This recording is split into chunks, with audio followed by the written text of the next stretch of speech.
Welcome to Stuck, Time to Improv. I'm Mary Scott with Business Riff, and I want startups to be wildly successful. Today, we're going to be talking about how you can actually monetize your fans and community. So, this is another way for startups to get the word out as well as get a little income. And our special guest is Joe Pinho from Mod Inc. Thanks for coming, Joe. Thank you so much, Mary, for having me. So, tell us about this concept of monetizing fans. Yeah, so monetizing fans is essentially kind of the focus for all creators, brands, all communities, right, that are building a sort of fan base or fandom. And this is whether it is a creator or brand, a music artist or a band. What is a staple in all of those communities is something called fan art. And fan art is any sort of artwork, design, sort of asset that is created by that fan and inspired by the different IP holders. So that is the creator or the brand. It's essentially artwork made by a fan, right? Currently, there's really nothing you can do with fan art legally, right? When it comes to selling it, distributing, monetizing it. For the fans, they make a bunch of these creations for, the creators and the stuff that they love, but when they go to try to sell it online, they're faced with a lot of roadblocks, right? The main one being that it's essentially illegal because it's infringing on the copyright of those different creators and brands. So if they try to start selling, a really cool design they made of a famous rock star, right?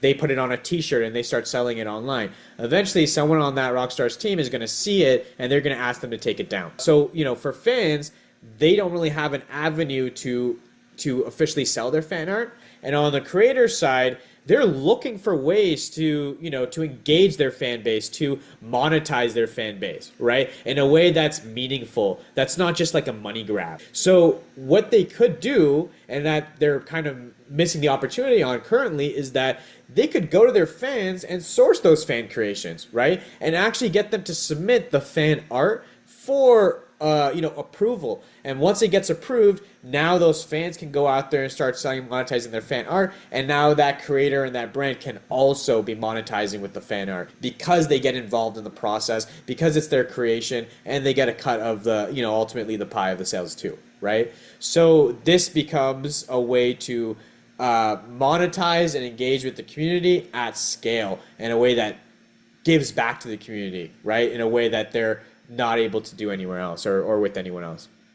So this works particularly well in the entertainment industry, but it occurs to me that even if someone has a really cool tech product or someone's got a cool phrase, trademark phrase that goes with their product or service, they could engage with fans to come up with some artwork and then have merchandising essentially as a separate piece of business that's also marketing their product or service.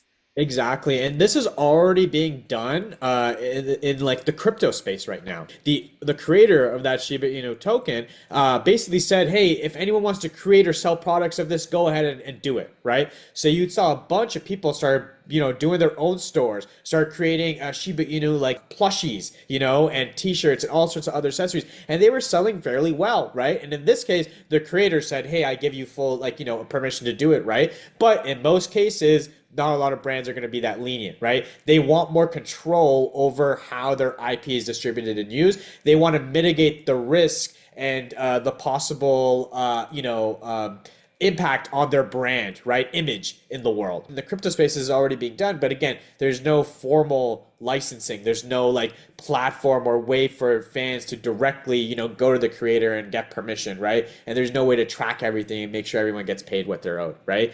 And that's a part of what is missing out there right now.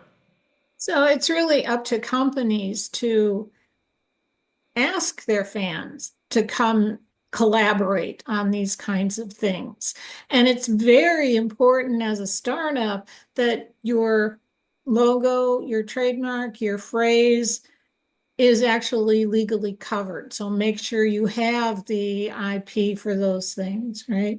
Yes, exactly. Making sure that you cover all the bells and whistles when it comes to your copyright, your trademarks.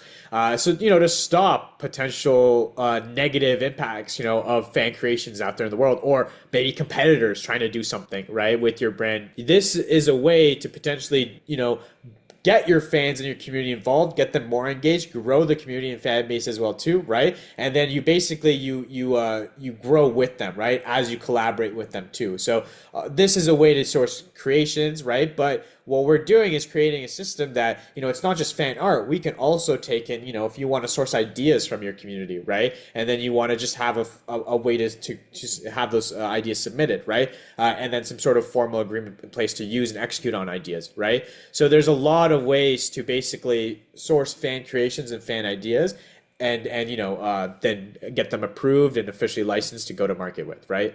Yeah, and this is a great alternative for engagement as well, because you're not just asking people what they think about stuff. You're asking people if they feel like getting their creative juices going and on your behalf.